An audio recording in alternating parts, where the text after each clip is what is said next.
ఆ రోజున ఎంత దుర్మార్గ ప్రచారం చేశారు. అడాన తిరుమల లడ్డు కూడా ఎనిమల్ ఫ్యాట్ కూడా వాడారు. ఏది గీకు బదులు జంతువు కొవ్వుతోటి కలిపిన ప్రసాదాలు ఏడుకొండల వాడికి నైవేద్యంగా పెడతారు.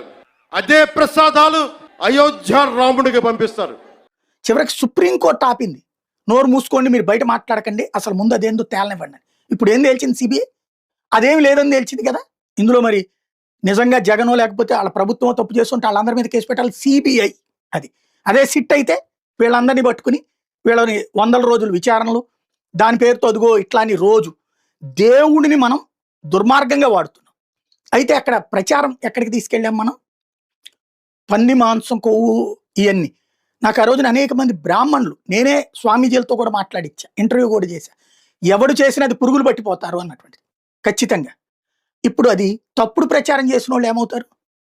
దేవుడి ప్రసాదం తినేవాళ్ళు అనేక మంది బ్రాహ్మణులు ప్రాయశ్చిత్త మంత్రం చేశారు, ప్రాయశ్చిత్త పూజలు చేశారు.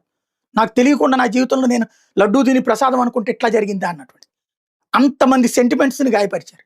కానీ ఈ పంది కొవ్వు, ఆవు కొవ్వు, చేప నూనెలు అన్నటువంటి ప్రచారం ఎంత దుర్మార్గం. దాంతోపాటుగా రాజకీయాలకి దేవుణ్ణి వాడుకోవడం ఎంత దుర్మార్గం. నిజాయితీగా మాట్లాడుకుంటే